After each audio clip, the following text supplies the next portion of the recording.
我们讲第7段，在这一段里面，哈德森教授谈的是，你只有读了《资本论》的第3卷，才能在华尔街真正开展金融业务。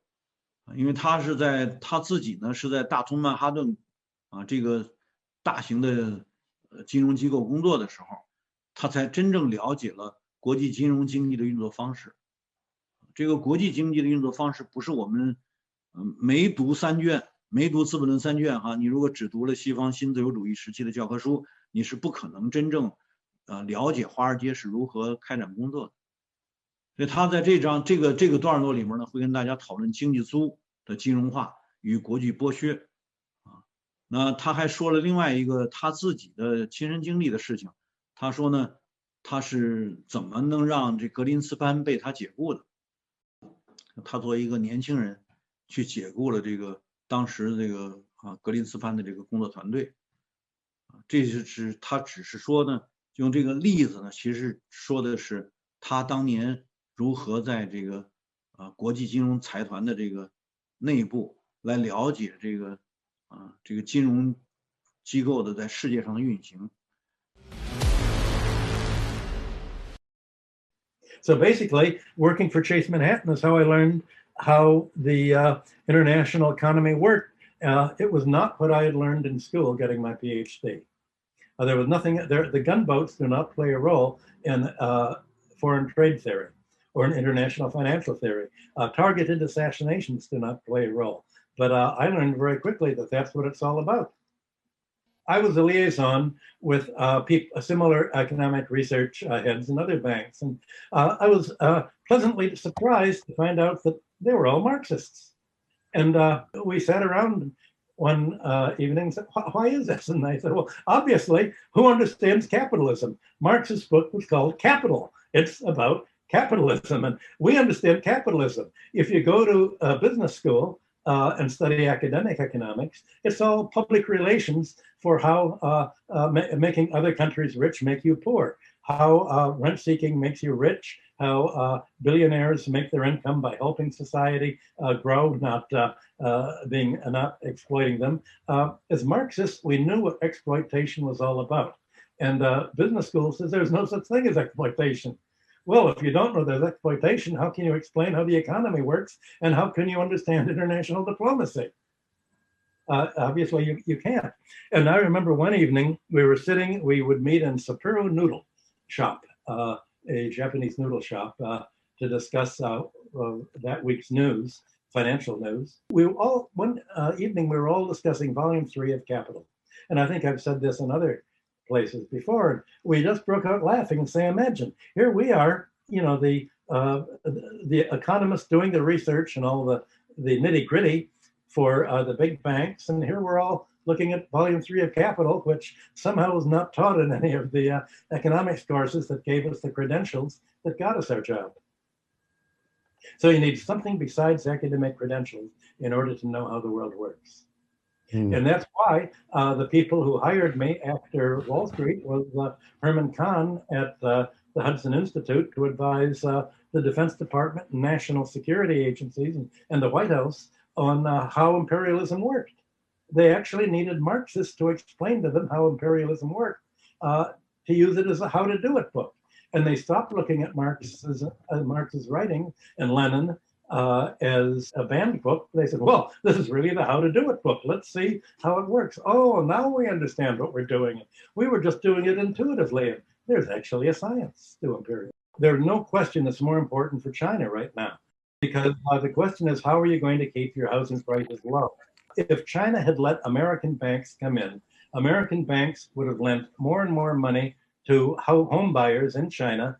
And all of a sudden, the cost of owning a home in China would have involved huge mortgage payments to American banks that would have transferred all of this interest, mortgage interest, back to the head offices, and China would have had a huge drain of financial debt service to the United States, while its housing costs went up and up and up so much that it would be pricing your labor out of world markets, and you'd end up priced out of the market. So rent is much the key to competition in China as it was to Ricardo in 1815 after the Napoleonic Wars, when the rent issue and the land issue became the most important issue in British politics throughout the entire 19th century.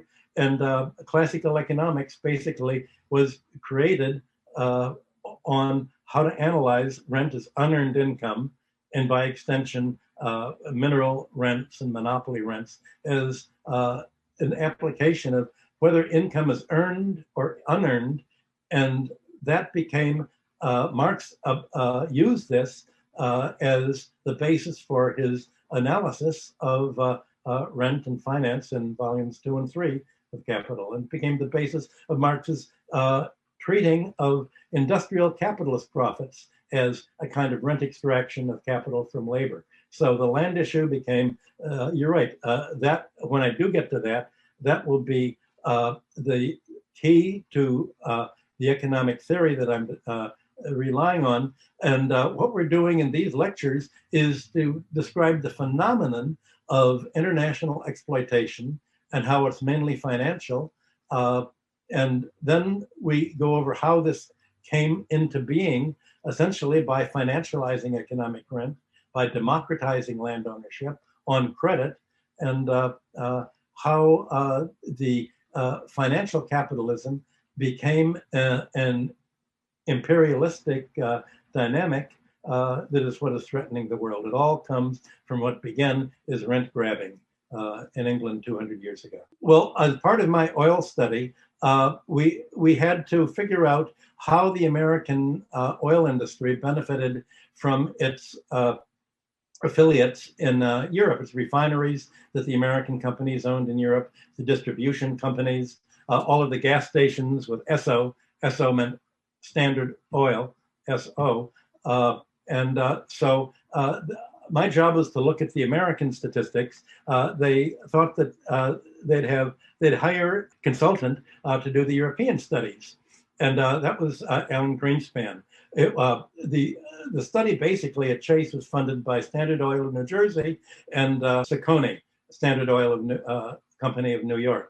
And it was Ciccone that wanted Alan Greenspan, because they said, he always says what we want him to. My boss, John Deaver, who was head of the economic research department, said, you know, I really want the study to be very good. I just don't trust Alan Greenspan because, as Ciccone said, he always says what they want. I'm sure there's a mistake somewhere. Find it out. I really want you to be the whole author of the study.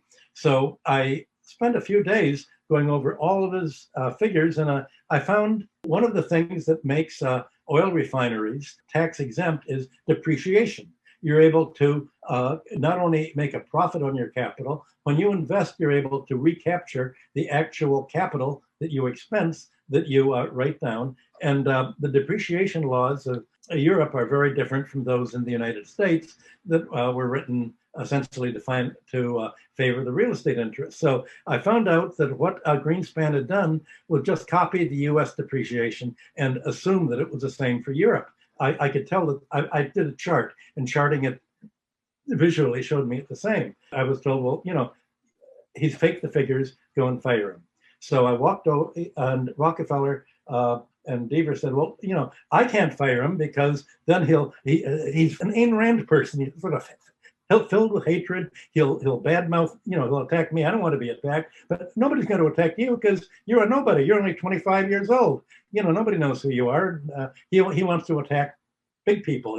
We don't want to be attacked. So you go and tell him he's off the project. So I went over to his office, and he had two secretaries, Lucille Wu and someone else. And she said, it's all implicit, all implicit. I said, what do you mean? What does implicit mean? She said, well, we took the US figures and we implied that they were the European figures. And I said, no, but I'm looking at the statistics. I'm not looking at a theory.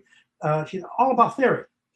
I said, no, I have to actually use the statistics. So I ended up using my own statistics. I got the statistics for the affiliates in Europe, used the correct numbers. I quickly became known as the man who fired Alan Greenspan, so that David Rockefeller could say, it wasn't me who fired him, it was Michael, you know, found there was a mistake. And I got all the blame, or what later turned out, of course, to be the credit.